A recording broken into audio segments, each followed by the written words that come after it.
Tucked among quiet streets and shaded trees in Atlanta, Kim Fields lives a life that never competes for attention. It chooses calm instead. Her home isn't designed to impress outsiders, but to preserve clarity. No flashy statements, no loud luxury, just soft light, thoughtful spaces, and a silence that allows reflection. Every corner reflects intention, intelligence, and a woman who knows exactly what matters and what doesn't anymore.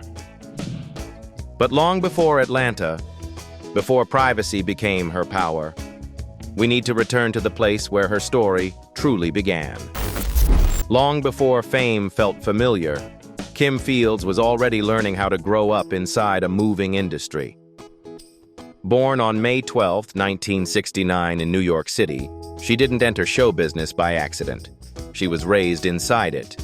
Her mother, Chip Fields Heard, worked as both an actress and a director, which meant Kim's childhood wasn't shaped by fairy tales, but by call sheets, rehearsals, and quiet lessons about discipline. Alongside her younger sister Alexis, who would later follow her own acting path, Kim learned early that talent alone was never enough. Consistency mattered more. She stepped in front of cameras while most kids were still learning how to sit still. Commercials came first, then small television appearances, including moments on shows like Good Times. But her life shifted permanently in 1979 when she was cast as Dorothy "Tootie" Ramsey on The Facts of Life. She was the youngest, the smallest, and somehow the loudest spark on screen. Early on, her height became a technical challenge for producers, solved creatively with roller skates that turned a limitation into a trademark. As she grew older, she literally outgrew roles, even losing an opportunity on Different Strokes because she had become taller than Gary Coleman. Still, on The Facts of Life, Kim didn't just grow up. She grew confident. Her now iconic line, "We're in trouble," became part of television history, delivered with a mix of humor and heart that audiences never forgot. While millions watched her on screen, Kim quietly explored who she wanted to be beyond acting. During her years on The Facts of Life, she tested the music world, releasing 2 singles under Critique Records. He Loves Me Not carried a disco groove that found its way into clubs, while Dear Michael climbed to number 50 on the R&B charts. Music wasn't a side project, it was another way for her to learn herself. Then, at a moment when many child stars panic about staying relevant, Kim chose something radical: education. She stepped away from acting to attend college, pressing pause instead of chasing noise. When she returned to television in 1993, it was on her own terms, appearing on The Fresh Prince of Bel-Air as Will Smith's love interest. That same year, she landed another defining role on Fox's Living Single, a series that became a cultural touchstone. For 5 seasons, Kim helped portray smart, ambitious black women navigating adulthood, not as stereotypes, but as full human beings. When Living Single ended in 1998, Kim didn't chase another identical spotlight. Instead, she pivoted again, returning to music, performing with the R&B group Impromptu 2, and stepping behind the camera. Directing wasn't a reinvention, it was an evolution. She cut her teeth on Nickelodeon's Kenan and Kel, both directing and acting, before moving on to guide stories on Tyler Perry's House of Pain, Tyler Perry's Meet the Browns, and Let's Stay Together. She wasn't chasing fame anymore. She was shaping it. Throughout the 2000s, Kim continued appearing across television, from One-on-One to The Comeback, and reunited publicly with former co-stars like Lisa Whelchel, reminding audiences that her journey wasn't about nostalgia.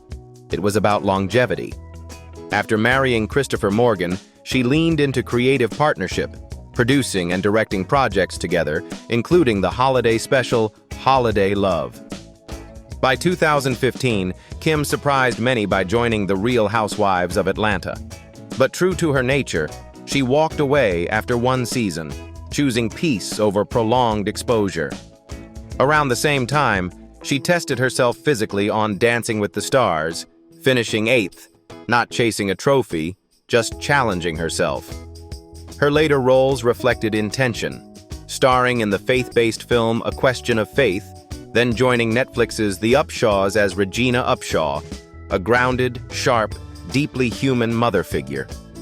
Even now, Kim continues to appear across film and television, from Cobra Kai to Insecure and Impractical Jokers, proving her career was never about heiress.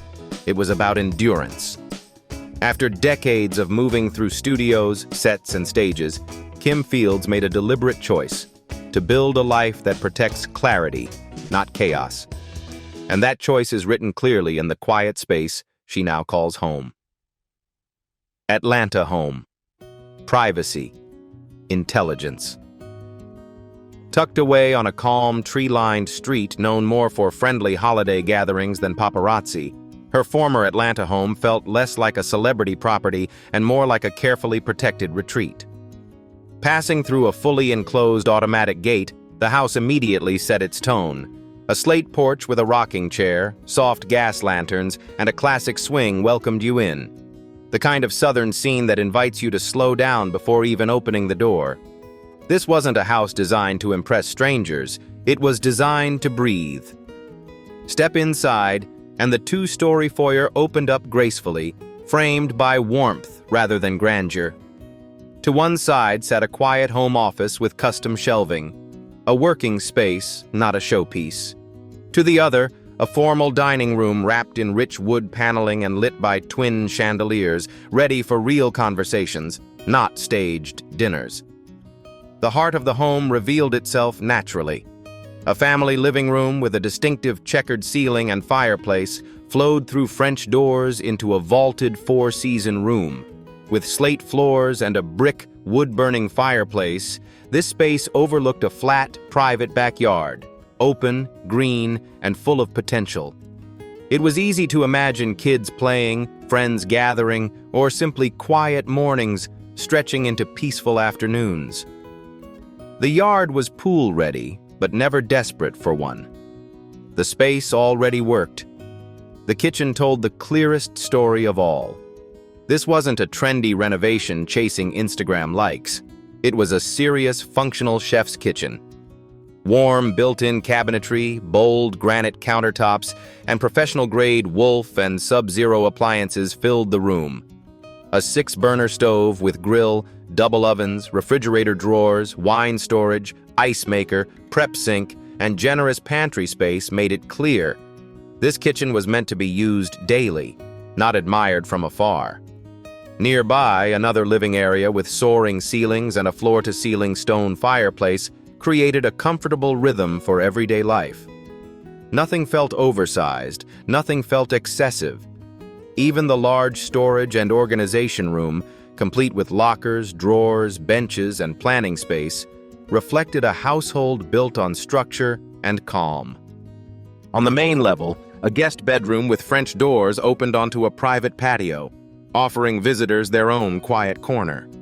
2 staircases connected the home effortlessly, reinforcing flow instead of formality. Upstairs, the primary suite felt like a personal sanctuary.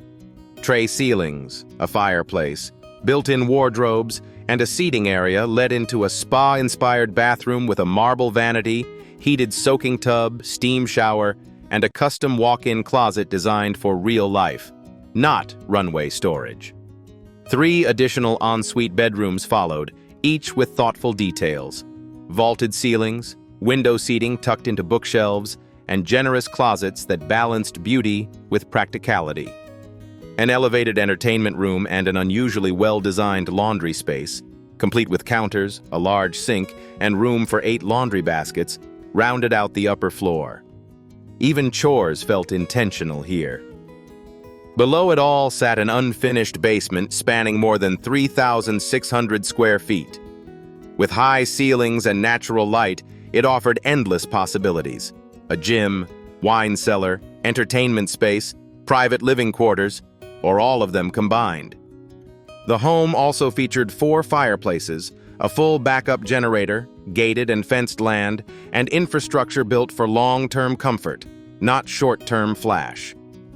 Today, there's no public confirmation that Kim Fields still owns or lives in this property. Much like her career choices after The Real Housewives of Atlanta, she stepped away quietly. Her focus shifted toward projects like The Upshaws and toward privacy as a lifestyle choice. Even her approach to cars reflects that same mindset. She's most often seen driving a Chevrolet Trax, practical, low-key, and perfectly aligned with someone who no longer needs to prove anything.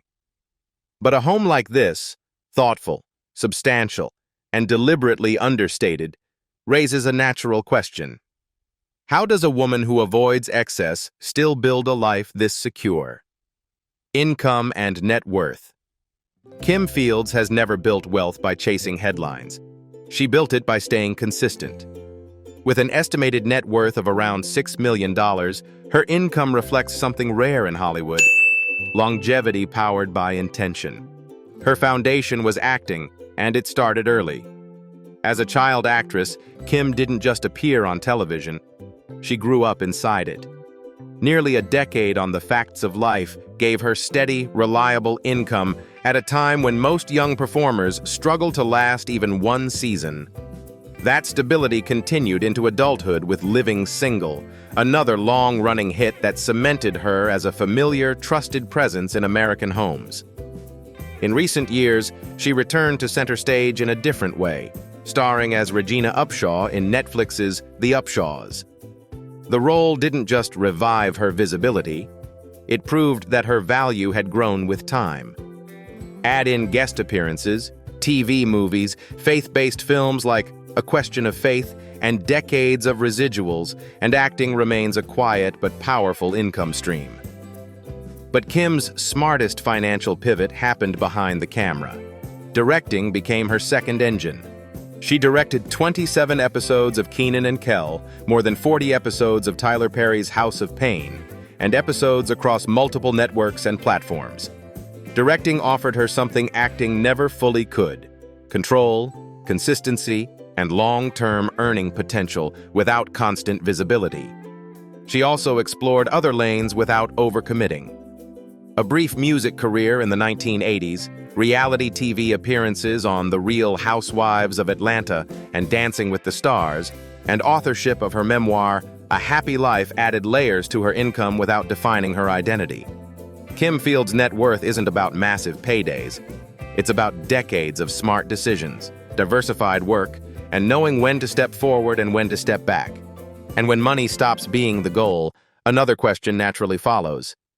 What do you give back once you've built enough to stand steady? Philanthropy. Over the years, her commitment to service has stretched far beyond Hollywood, rooted in empathy, consistency, and action. She has worked closely with organizations like the American Red Cross, serving as a visible ambassador and lending her voice to disaster relief and community support efforts. Whether responding to natural disasters or helping families rebuild, Kim didn't just endorse causes, she stood with them. Children's health has also remained close to her heart. Through ongoing advocacy and support for institutions such as Children's Hospital Los Angeles, she has helped shine light on the needs of young patients and the families who care for them. Her presence brought attention, but more importantly, compassion. In 2023, she stepped into a very different spotlight on Celebrity Wheel of Fortune, not for competition, but for purpose. Representing Back on My Feet, an organization that helps people experiencing homelessness rebuild their lives through community, discipline, and employment. Kim won $30,000 for the cause, turning entertainment into real-world impact. Her advocacy also extends to autism awareness. Kim has participated in fundraising events and galas supporting autism-related organizations, including work connected to the Mississippi Center for Autism and Related Developmental Disabilities. These efforts weren't symbolic appearances. They were intentional moments meant to educate, support, and amplify voices that often struggle to be heard. Honoring her Caribbean roots, Kim also created and produced a global public service announcement campaign to support hurricane relief across the Caribbean. The project focused on recovery, resilience, and reminding displaced families that they had not been forgotten. In 2025, her decades of service were formally recognized when the Los Angeles Press Club honored her with the Bill Rosendahl Public Service Award, not for a single act, but for a lifetime of consistent advocacy. And yet, what defines Kim Fields' philanthropy isn't recognition. It's restraint. She gives without noise, supports without spectacle, and moves with intention. Which naturally leads to the most personal question of all. How does a woman so committed to others choose to live her own life, away from the spotlight? Personal life. Away from cameras and call sheets, Kim Fields chooses a life that feels lived, not displayed. She still resides in the United States, but unlike many public figures, she keeps the details of her daily world intentionally soft around the edges. What she shares comes in measured moments. Privacy, for her, isn't secrecy, it's protection. Her journey in love has followed that same honest rhythm. Kim has been married twice. Her first marriage, in the mid-1990s, belonged to a different chapter of her life, one shaped by growth, transition, and learning who she was becoming. It ended without children, but not without lessons. Everything shifted when friendship turned into something deeper. In 2007, she married actor and producer Christopher Morgan in a private ceremony that reflected exactly who they were: grounded, intentional, and family-centered. As of early 2026, their marriage has lasted more than 18 years, built not on perfection, but on persistence. Kim has spoken openly about the pressures that tested their relationship, especially during her brief time in reality television, when private moments became public conversations. Still, through scrutiny and noise, the foundation held. There have been no signs of separation, only the quiet strength of a couple choosing each other again and again. Motherhood became the center of her personal world. Kim and Christopher share 2 sons, and her journey to becoming a mother wasn't without heartbreak. After experiencing miscarriages, the birth of her youngest child in 2013 carried deep meaning, a reminder that patience sometimes arrives wrapped in miracles. She has described motherhood not as a role she performs, but as the place where she feels most herself. In a world that rewards noise, Kim Fields chose intention. Her home, her work, her giving, and her family all tell the same story: a life built with care, not chaos. If you believe success doesn't have to be loud, tap like. Subscribe to continue exploring lives shaped by purpose. And tell us in the comments, would you choose privacy over attention?